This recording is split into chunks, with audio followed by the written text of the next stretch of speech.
up, guys? It's Brandon.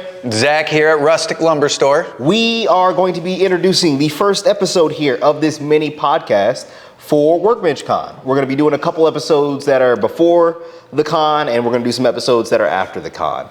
And we're going to do some in between, like at the show, too. That's after, my bad. Yes, at the show. And then, I don't know about the after part. But we wanted to kind of just introduce ourselves and just kind of really give everybody who hasn't met us yet, and we haven't met a lot of everybody, but who's not familiar with Rustic Lumber Store, just kind of who we are, how we got started, and where we're at now. So yeah. I'll let Zach take it away here because this is his show, this is his shop. Yeah. So Rustic Lumber Store essentially evolved out of our original business of Timber Ridge log homes. We've been building log and timber frame structures since, I think the first one we did was in 2005. And then right out of high school, I actually moved up to Canada for about, 4 or 5 months and learned from Pat Wolf. He's a world-renowned log home craftsman up there. He's actually retired now. I took the last class that he ever did, then he retired. But lived up there and learned like the original ways, like where you use chainsaws and winches from trees and you're actually shaping full logs on each other. So that was a good experience. And then, is that where you learned that mortise and tenon? The mortise and tenon for timber framing. I mean, that's kind of just general work overall. A lot of it was more learning how to take a gnarly log and scribe it so another log caps over it just like a glove. So that was some definitely skill to be able to take two bumpy logs and make them fit together. But then after that, I came back here to Nebraska, and the first couple of years, because right when I got out of high school and came back was 2008 through 2010, which was when the housing market all crashed. So there wasn't much construction going on. So it was kind of tough those few years.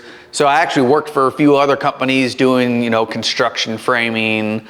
I actually worked for a tile contractor for a while. But then it was in 2011, finally the industry started picking back up and we started building some log homes again. And then I kind of got into the log home restoration, which we do a lot of nowadays as well.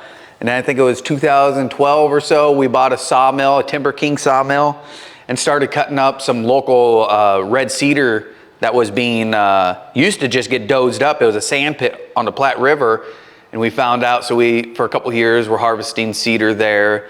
But it was, what year was it now already? 2019, I think I actually started. I think that's what the website says. Yeah, it was like 2019 when I started that. And the reason is because we weren't doing a retail store at the time at all. Our shop was just built for construction equipment and stuff. But two things, we didn't cut up a lot of hardwood slabs, but we would here and there, but we didn't have a way to sell it, and it was just starting to collect up from like the last 5 to 6 years.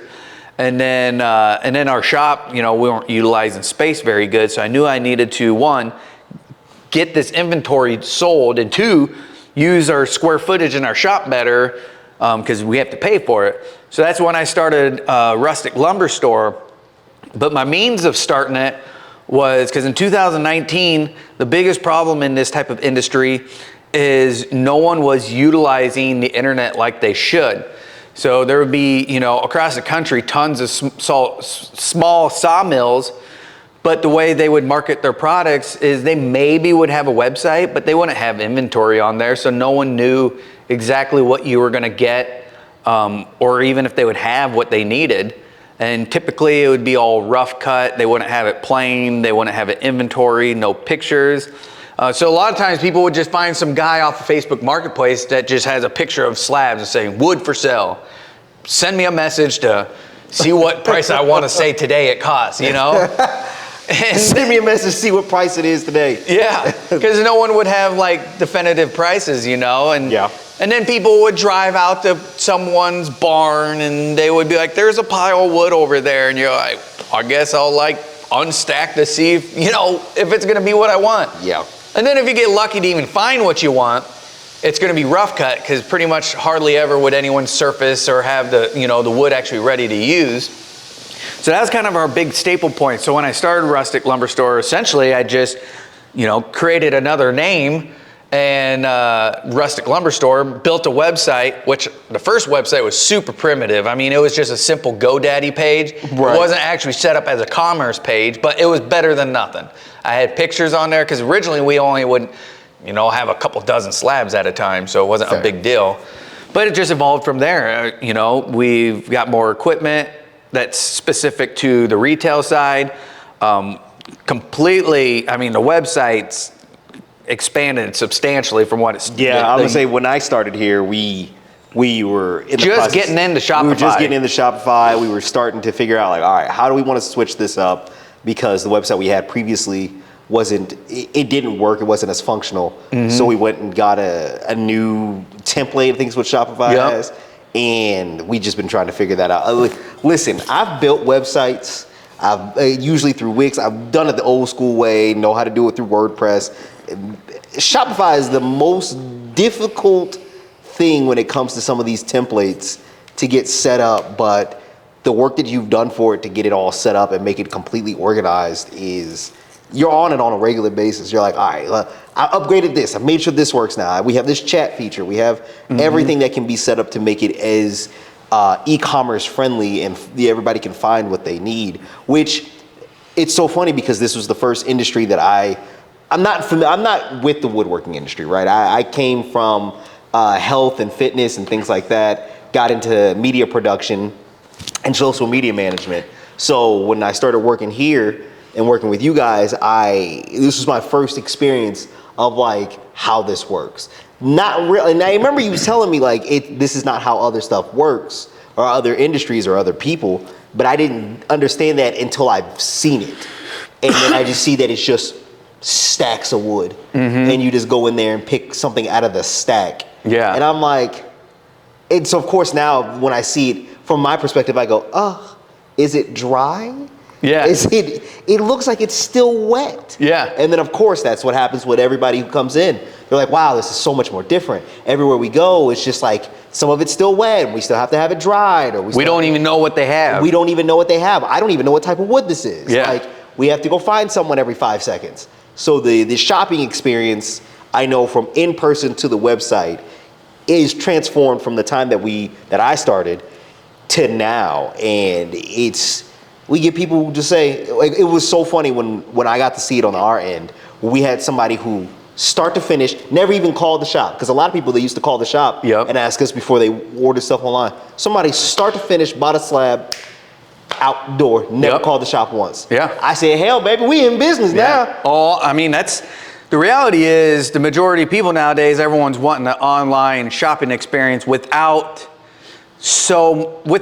minimal amount of personal communication needed. Like, people don't want to call up and be like, hey, but what's funny is we still do, and there's definitely a generational thing there. You know, sure. I can tell you who the type of people usually call up and just want to be like, do you have what I'm looking for? And then I'm like, hey, everything we have is on the website. It's easy to use, like you can just filter down.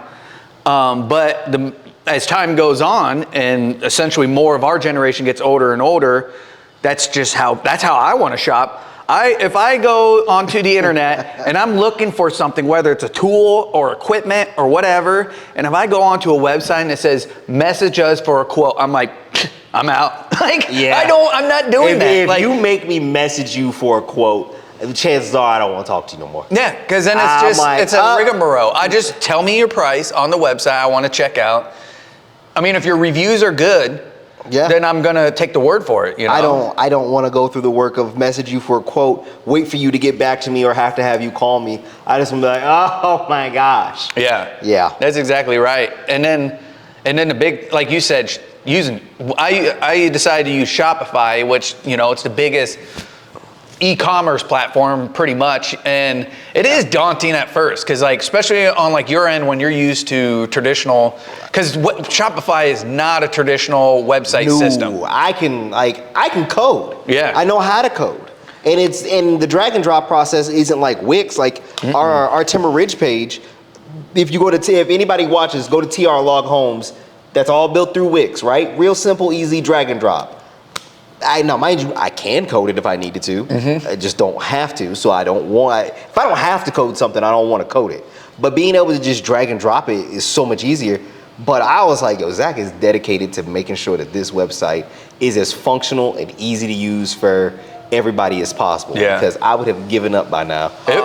So as switching gears a bit, you've been an established business. You said, hey, I want to grow this business and want to grow as a brand. And you're like, all right, well, how do I do that? And you started creating content, not just as like a marketing piece, but you started to float in as a content creator. What was that process like, starting out as like a concept? Like, what were you thinking about? How did you want it to look? Because I know you had already had some TV experience by working with one of the networks for a pilot, and then you also guys were also on Treehouse something. Treehouse Masters. There you go, that thing. So what was it like in that concept of like, hey, I want to grow this business online in hopes of blank, and then to now where we've gotten today? Well, I knew when I started this retail side, I mean, on our log home side, I was already utilizing social media and stuff, not creating near as much content, but I knew that was what needed to be done. But the thing is, on log home side, when you're selling houses, you can only build and sell so many a year. So it's not, right. I mean, if I get 3 clients, but on this side of the business, the turnaround's faster. So I knew I needed to build up that avenue more. And essentially, I think we were doing it for about 1 year before we brought you on. And it's funny because I didn't realize so much, but as time goes, realize with you that, because you mentioned it even with your other clients, that I'm like ahead of time or ahead of thinking, like, because I knew for sure. Here out in Omaha, the way you see it is completely different than so I do media production. So I got to go talk to people to get new clients. I sit down with people doing interviews, and the concept of using social media and using it for your growth of your business, your content creation, and thinking from that perspective is foreign here. It's not a concept that we really have grasped onto yet, which is I find it so funny because I live out in Omaha, I live out in the city. And you guys are in Louisville, which is like a population of 500 people. So the fact that I live out here in this city with all these people, all these business owners who've got the busy city mindset, and they want to be these grungy entrepreneurs. sawmill guy. That's I was like, ahead then of- I got this guy who's in the middle of the country, just got an entire a woodworker, and it's like he thinks leagues ahead of all of them. Yeah. And it's wild because when I came in, you said, hey, this is my game plan. I want to build it like this. This is what we should do. And I was like, all right, cool. And even before, and this is before I even started out on my own. And then since then, and I've talked to so many different people, is completely different. And so how did you realize that was where the business needed to be, or where it needed to go? Well, it's one thing. It's funny as you say that a lot of people like it's such a foreign idea of social media marketing, but on the same time, they are interacting with it every single day way too much. So they're like, I had no idea this works, while they're on their phone interacting with other people. You know what I mean? So it's funny how, but anyways, really, it's because, I just knew that's how people interact. And starting the company from scratch we already had an established business, but starting this side of the business from scratch, I wasn't going to dump a bunch of funds into it. So really, it's just me being cheap. Because it's the least, I don't want to say it, but it is really dollar for dollar the least expensive way to do marketing. I knew when I was starting this, it would have done no good to call up the TV and radio companies and say, hey, I need, and then end up spending, let's say, just when we got a quote from the local TV company, $4,400 a month? Something like that? Yeah, like and that's just for one TV company. Let's say I do 2 TV companies and a radio station. I'm talking about at least 10 grand a month. that I would have to do on marketing, which I would have zero control on actually how it goes, because most of the time you're gonna have to sign a 4 to 6 month contract. They record like one episode or one commercial, and then they run it. If it's not functional or doing you any good, tough luck, you still owe us money. I was like, no way I'm getting like 50 grand into advertising when I'm not even an established company, because what good would it do to have TV ads and people don't even have a backup reference? Because that's what social media is your backup reference, your business card per se. And so doing original content marketing, I just knew it was the way to work. I mean, look at the Blacktail Studio dude, Cam. I mean, he was no established company, and then just makes, interesting content, and 2.8 million followers on YouTube, and so, and the great thing with original content marketing is I have 100% control over it. And you and I've even, throughout the last couple of years, experiment like what type of content. Well, if I put effort in for like a month on creating one style of content, it sucks and did absolutely nothing, I can switch it up. Yeah, switch gears. And it costs me nothing. And I can actually, you directly know how effective it is. You can message with people interact with you. But I guess the answer is I really don't, it's not like I had a crystal ball that said this is what's gonna work. I don't know. I just knew it's what needed to be done. And that's the problem too, is I think too many people, I feel like, make excuses for this because they're nervous about doing it or nervous about being camera. Of course. So they make excuses. And you know what? The truth is, none of those excuses are legitimate.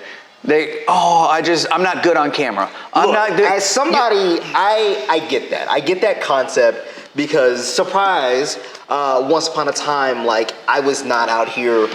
I had the mindset of the fact that I don't know enough to be able to create content to help others or explain to others to create something interesting enough. Like, I'm not shy of being in front of camera. I've been creating different types of content my entire life. So, I'm the same kid who used to have a 3 megapixel Samsung camera out in my freaking front yard shooting films with my friends. Yeah. Like, so being in front of camera or creating that type of content wasn't the thing, but I understand the nervous aspect of, like, I don't know enough, or I may not know enough things to be able to tell somebody, or I could see Rustic Lumber Store and see the fact that they have all this stuff. Who am I? I'm just this small put-up guy working out of my garage, and I get that concept, but it's one of those things of like, it's a myth. It's a myth to tell yourself, so that way you don't become vulnerable in that realm. Because think about it, you got to put yourself in front of potentially hundreds upon thousands or millions of people, and then hope you don't look like a fool. You know what the best thing is about social media though? Because the block button. Yeah, the block button. I don't like this comment, block. But the best thing is now compared to ever is, like you just said, you could be potentially in front of thousands of people, but at the same time you're not directly. Like, it is much easier to record yourself and put yourself out there versus walking up on a stage in front of 300 people. I don't know, man. I don't know. For me, I'm the opposite. Really? For me to sit and record in a room by myself where I have to talk to this camera directly, projecting as if I'm talking to an entire audience, it is harder for me to do that than it is for me to walk out to a stage of hundreds of people and talk about whatever. And you know what, and like thinking about that right now, I bet you a big part of that is the personality thing. So for me, I wouldn't say I'm like an introvert, but I would be probably labeled at that level. Like if I was to go to a crowd, like if I was just to walk into a crowded bar that I knew absolutely no one of, just some random town, I'm like, I'm just gonna go, after maybe enough drinks. So, I would. But right at first, I'm not the one that I'm just gonna like be able to, associate with people very, very, I don't want to, But with me, I do really good at this, especially when I'm recording myself. So what I'm saying is, it's this type of marketing is great for introverts, because you don't actually have to physically be in front of people. Yeah. But what you're saying is you're kind of an extroverted person. Like you're really good 100%. At just meeting some random guy and having a conversation. So that style of recording on your own is kind of the introverted style, but you being on a stage is the extroverted style. Yeah, I mean, essentially it's the same in the end, what it's doing, you know, it's the same thing, but so if you're an introverted person, like if you're nervous about, record myself, it's like, but it's like the best way to be able to do it if you're introverted, because you're, you know, and the reality is, you're gonna be your own biggest critic. Because when you watch your video, and just get over it. Because when you watch yourself, you're like, oh, I look funny. I sound nasally. Look, no one cares. If you go to our YouTube page and you watch the Costa Rica trip, man, I hated that entire series for like the first 6 to 8 months. I hated the whole thing, and then now I look back at it and go, hell, this wasn't that bad for the first time of me doing this. And so, 100%, you're gonna always be your own worst critic. Yeah. I tell people all the time, because I have people who ask me how to get started on content creation. What do I do? I say, your first 100 videos you need to make, you're gonna hate every last one of them. And they're gonna probably be bad. But make your first 100. Yep. Make your first 20. Make your first 20 videos and get that going. Feel that out. Because once you're there, especially if you're your own editor, because then you're gonna go in and find out. It doesn't matter what you have in your head. If anybody who does production, they'll tell you what you have in your head is great, but come day of shoot, all that crap can change at the drop of a dime. Yep. All that can change. And so the biggest thing is that I tell people, there's two things to it. Is that one, you have to be yourself. Do not try to be somebody else. Don't try to be what you think the audience wants you to be. You have to be you. And two, just be ready to hate your stuff. Yeah. And after a while, that feeling kind of goes away, kind of gets number and number. So now I can pump out a video and realize like, it's fun. Like I know if it's a bad video, I won't even post it. Yeah. I've gotten to the point where I know, this wasn't good. I'll just cut it and then either not post it or take a section out. And then otherwise, I post it and keep on moving. Yeah, and man, what was I? I was just thinking of something else that was related to that. I remember. So something else too that I think a lot of new people, because even us, right at first, the first 8 months or so, we were trying to do it and kind of just dropped the whole idea. Because I think too many new people think that whatever content they're doing or whatever their game plan needs to be like overly scripted. I remember, for instance, when we were doing slab spotlights for a while, that I was trying to overly script it, and then I kept screwing up because I had like a script I was trying to memorize, and then I would and then eventually you're like, you know what, Zach, just talk about it. Just talk. Don't script it. Just talk about it. And since then, I just completely. Now, there's a difference from a script and a game plan. Yeah. You want to have a game plan, but reality is I wouldn't even bother scripting anything because that make you more of a nervous Nancy than just doing it. If you really know what you're talking about, you're just going to spit it out anyways. Yeah, I was going to say, if you really know what you're talking about, you're going to be able to, having a game plan or having an outline works, but talking about it is just talking about it. Like and scripts are good for essays, right? So when I was doing the Costa Rican video, I have to be able to have a script. I had to have a script in order to be able to explain things and explain what was going on and be able to walk people through some of the information that was needed. That was a script that was needed in that sense. But if you look at the footage and it's Steve walking us through certain stuff or we're checking things out, there's no script there. Yeah. There's no script. We're just talking. Yep. And a lot of the things, even if you watch a lot of our videos, we go through and we set it all up. Zach's not scripting it. Like when we were building the extension and you're walking people through how to do these things, like you're not scripting it out. We're live right on site and you're out here marking stuff, snapping lines and stuff like that. And that's what I think having personality is what is really boosted. So like when it's funny, people know who you are.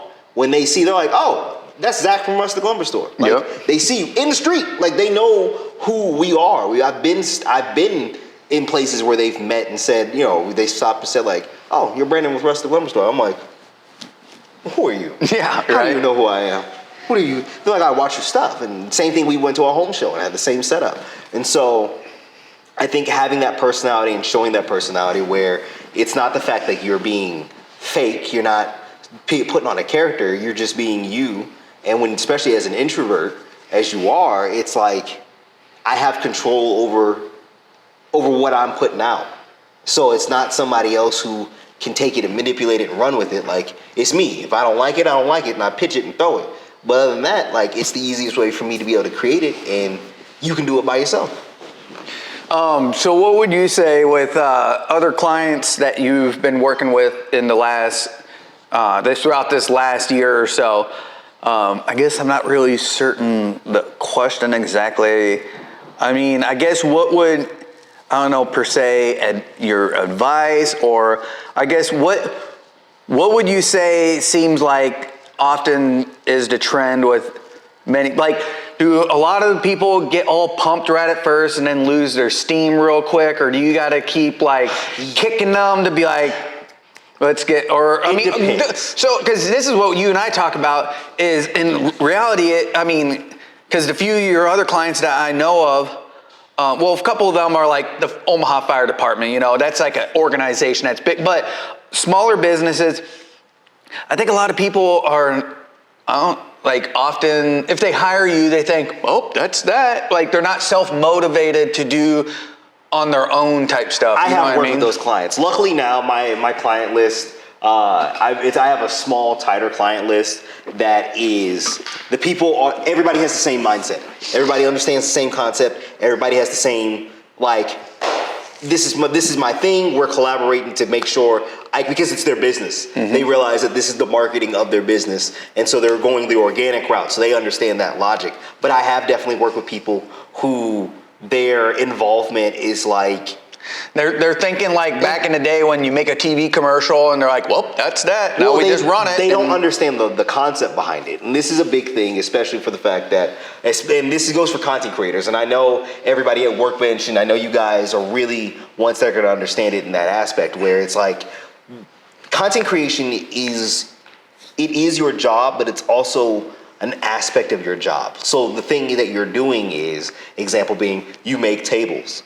Right? So if you make tables, you are getting paid for making the tables, mm-hmm. right? But you need to be able to create this content, and it takes this mindset to understand that this is how everybody who's going to buy your tables is going to know about you. And you have to be able to honestly either get them to like you or convince them to buy your stuff or why they want to buy it. And it's easier to get them to like you to want to buy your stuff than it is to convince them. And one big thing is, and if you read the marketing books, that'll tell you, is that somebody will be more likely to pay you if they like you the money that even if you're more expensive than mm-hmm. someone else. Definitely. So example being if you sell $10 soap, right? But you handmade this soap and people like you, they'll be more likely to buy that soap that's $10 from you than go to Walmart and pay $2 for Dove. Yep. Right? They'll buy it because they like you. There's something about that personality, that connection, that whole aspect of it. And I know any content creator, anybody who, especially in the maker's world, where you create items, things, objects, it's not just seeing the dope stuff that they like, because of course they like dope stuff, mm-hmm. right? But if somebody else can replicate it and make it cheaper, what makes them want to stay with you? Yeah, well, exactly. It's you. They like you. They like Zach. They like Blacktail. They like these people who are behind the product, and they like that personality. They like who they represent, or whatever the case it is. Whatever value that the viewer holds, yep. They like it. Like, there's a gym that I've never been to in my entire life. It's all the way out in freaking California. Never been to this gym. But I have followed the guy who owns the gym, and I just like him. He's funny. He's silly. He's goofy. I like his gym. I like what his gym represents. So I'll buy their merch. I'll buy their supplements. I'll buy their stuff. And yeah, I could buy a hoodie from somebody else. I could buy supplements from someone else. But I like his stuff, so I'll buy it. Yeah. And that's what a big thing is that I know we've got some woodworking content creators out there who they don't really show their face too often because of whatever their reasoning is. But I will always urge someone to push your personality and get people to know you, because that's what keeps people sticking around. They like you. And that's the one thing, as time, what's great about social media is it's put more power into small businesses than ever before, with less money than ever needed before. So, because the problem going through the last 30 years, for instance, is Walmart's putting out all these small businesses. Well, you know what that was? Walmart and Amazon had the upper hand forever. You know what Walmart and Amazon do not have now? Yes, they have social media, they utilize it, but they do not have it. Jeff Bezos is not on Instagram being like, hey, it's Jeff, you all like me. So there's no personality complex behind it. And Walmart and Instagram, I have seen this last year, or not Instagram, but Amazon, if you see in their app, they have they're kind of like creating a YouTube short channel for influencers. I saw that. But those are individual people. That's still not the company. It's still not the company. Small businesses that are using social media will forever, at least at this point in time, have the upper hand from Walmart and Amazon, because like you said, they are buying your table or your cutting board or whatever you possibly make. Because if they are already following you and like you and you do a good job, they already know that. Like, you're not trying to sell them on the quality. Like, they already know that you make good stuff. Especially as a maker. Like, 9 times out of 10, you're walking them through whatever it is you're making. So they know what type of stuff. So I mean, even here, but it's like we're using a monkey pot slab. We're making these and we will walk everybody through what we're doing so they can see the quality of work that we have. But yeah, they're buying you. They're buying you. And with Amazon and Walmart, they're just buying what's the cheapest thing. Right. And you're going to have those people out there who they just want the cheapest thing. Yeah. Right. But and that's fine. There's a place for that. It is Walmart. I'm often looking for the cheapest thing. There's certain items that I'm looking for the cheapest thing. Look, I just had to buy a bunch of new lights the other day for this upcoming podcast that we'll be doing. And I'm like, what's the least expensive, best quality lights that I could do? But you know what has helped me what's helped sell me on these lights were these content creators. Mm-hmm. It wasn't the business. The business the business is the business. They're just gonna try to get me to buy the lights because whatever. But it's these content creators that really helped me decide. And there were content creators that were talking about it, and they honestly just sounded like they were pushing a product, and there was other content creators that I just liked because I trusted what they said. I trusted their authenticity. I trusted their word. They went over, because you can find 1,001 reviews off of cameras, lights, equipment, especially in my field. But the content creator itself is what sold me. It's not just the capabilities of the light. It was who did I like the best who was telling me about the product that helped me decide. Did it feel like somebody who worked for the company, or did it feel like a friend was talking to me, or a recommendation, or a friend of a friend, right? It's like and that was the approach. And that's what matters. That's what every one of these guys has a leg up off on. IKEA, Walmart, Target, Amazon, is the fact that you're going to make stuff because you're the small business. People want to buy you. Like, how do you think that, for instance, Cam at Blacktail Studios, or the guys at, Black Forest Wood Company, and those are just the ones we all know, but there's many but how do you think they're selling tables for $20,000 when the reality is it's probably like a $6,000 table? Because people aren't paying that money because that table really is a $20,000 table. There's a $12,000 markup because it's him. Well, people love him. Think about it. He's awesome. You know what I mean? I won't name names. They're buying them, So I won't name names, but we sold some wood to a guy, and he buys the slab from us for, we'll say, $1,200. Yep. If we were to do the table, it would have cost the person $6,000. Yep. But he does the table, and he flips it for $30,000. Yeah.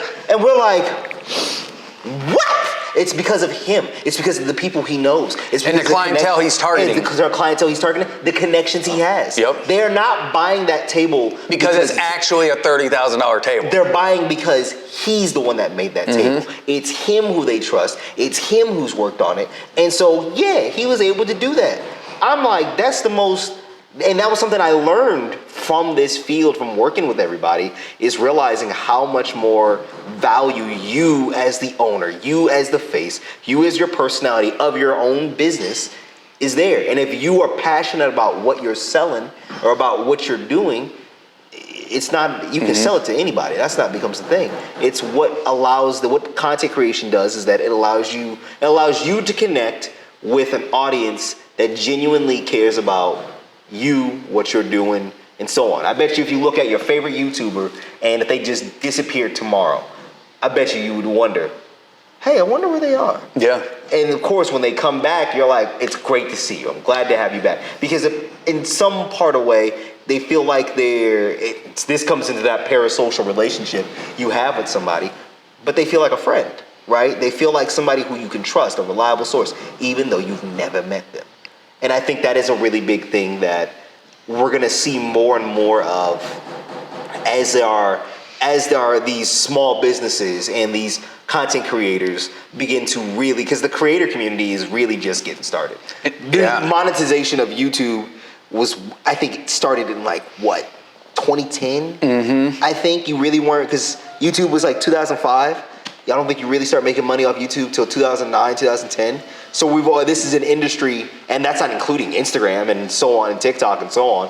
So I think we probably maybe have 10, or what do we have, 2004, 24? So what, 14, 15 years of a community, of an industry, and it's only just starting. So I think that's a good stopping point here, where it's like, yeah, guys, get ready. Really put yourselves out there and really talk to your audience. Really build that audience. And I know your audience cares about you, and they care about what you have to say, care about what you do. If they like you, they know your product. They know you, they trust you in that product realm. Yeah. So it's really just making one more sure. thing before we go. Another thing that people overlook, the advantage of this whole thing overall, is back in the day, you had to be a salesman.